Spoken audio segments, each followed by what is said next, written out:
আসসালামু আলাইকুম। Hello everyone, কেমন আছেন? আশা রাখি ভালো আছেন। আজকে আমি তৈরি করে দেখাবো ক্রিম ছাড়া বার্থডে কেক। ঘরোয়া উপকরণ দিয়ে কিভাবে বার্থডে কেকের ক্রিম তৈরি করতে হয় সেটা আপনাদের সাথে আজকে শেয়ার করব। আশা রাখি আপনাদের কাছে ভালো লাগবে। তাহলে বেশি কথা বাড়াবো না, চলুন দেখা যাক কিভাবে তৈরি করতে হয়। প্রথম আমি এখানে 4টি ডিম নিয়ে নিলাম। ডিমগুলো ধুয়ে নিলাম আমি আগে থেকে। এখন ডিমগুলোকে একে একে করে 4টি ডিম আমি ভেঙে নেব। আর একটা কথা মাথায় রাখবেন, ডিমগুলো যেন রুম টেম্পারে হয়। আর যদি ফ্রিজে থাকে সেক্ষেত্রে আপনারা আধা ঘন্টা বা 1 ঘন্টা আগে ডিমটা বের করে নেবেন। আর সাথে সাথে যদি আপনি ডিমটা বের করে এভাবে আপনারা সাদা অংশটাকে বিট করতে যান সেক্ষেত্রে কিন্তু ফুমি হবে না। হয়তো আপনারা আমার এই ভিডিওর মাধ্যমে দেখতে পারবেন।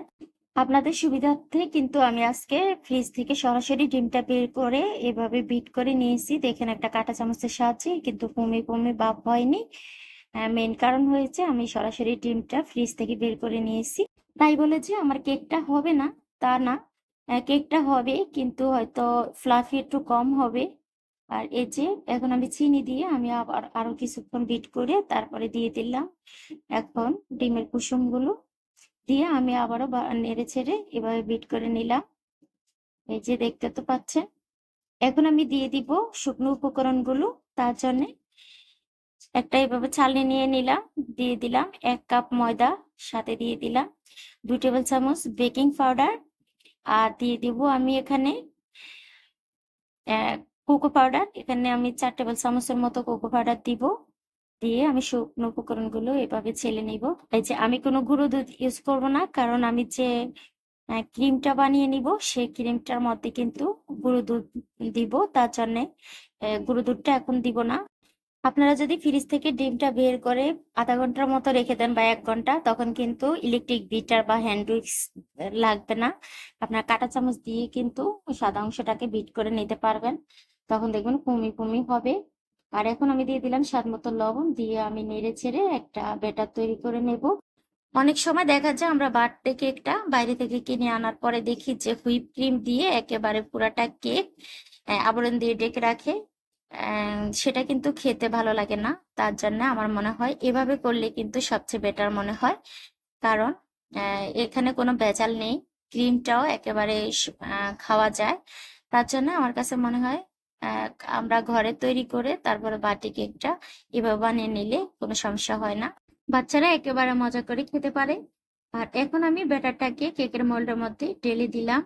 আপনারা দেখতে তো পাচ্ছেন আমি কিভাবে কাগজটা কেটে তারপরে সেট করে নিয়েছি। আমি আগে থেকে কেকের মোল্ডে তেল ব্রাশ করে নেওয়ার পরে কাগজটা সেট করেছি।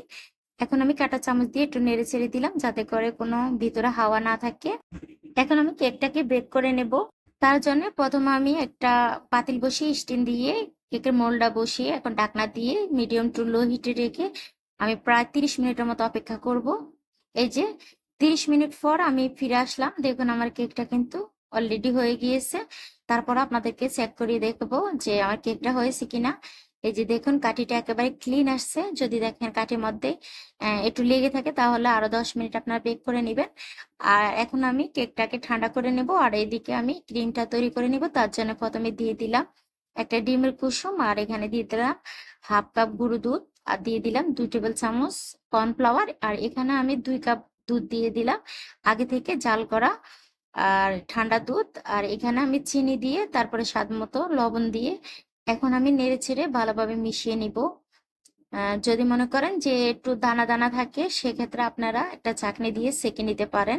তখন ক্রিমটার মধ্যে কিন্তু দানা দানা ভাবটা থাকবে না। আর এখন আমি চুলাটা চালিয়ে দিলাম। সবকিছু যখন আমি মিশিয়ে নিলাম তখন কিন্তু আমার চুলাটা বন্ধ ছিল। এই যে দেখতে তো পাচ্ছেন। এখন আমি ক্রিমটাকে জাল করে তারপরে ঘন করে নেব। এই যে আস্তে আস্তে ঘন হতে শুরু করেছে। যতক্ষণ ঘন না হবে ততক্ষণ আমি জাল করে নিব। এই যে ঘন হয়ে আসছে, এখন আমি দিয়ে দিব ভ্যানিলা এসেন্স। এই ভ্যানিলা এসেন্স দিলে কিন্তু এই ক্রিমের ফ্লেভারটা দারুণ আসে, বাচ্চারা অনেক পছন্দ করে। এখন আমি নামিয়ে নিব। আমার কিন্তু ক্রিমটা হয়ে গিয়েছে, আর এদিকে আমার কেকটাও ঠান্ডা হয়ে গিয়েছে।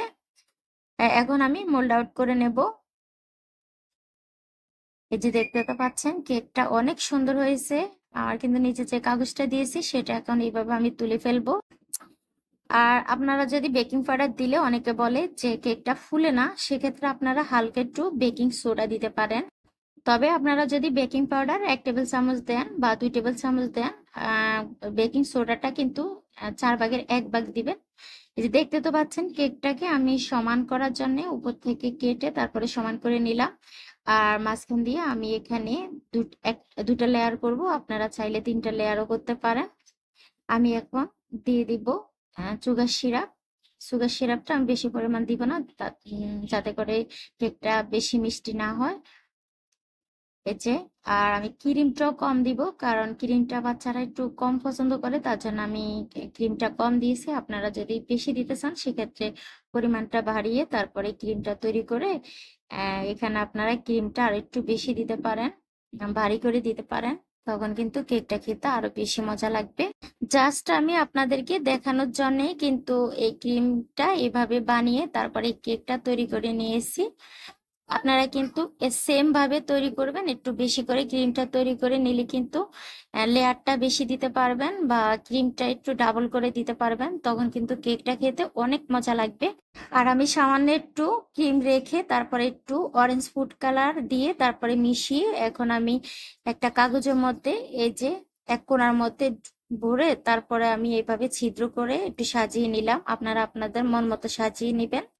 আর কেকের উপরে যে অংশটা আমি কেটে নিয়েছি সেটা ব্লেন্ড করে তারপরে কেকের চারদিক দিয়ে আমি এভাবে লাগিয়ে নিলাম, সেটা কিন্তু আমি ফেলে দেইনি। আর আমি একটু সুন্দরের জন্য এভাবে একটু সাজিয়ে নিলাম, আপনারা আপনাদের পছন্দ মতো সাজিয়ে নেবেন।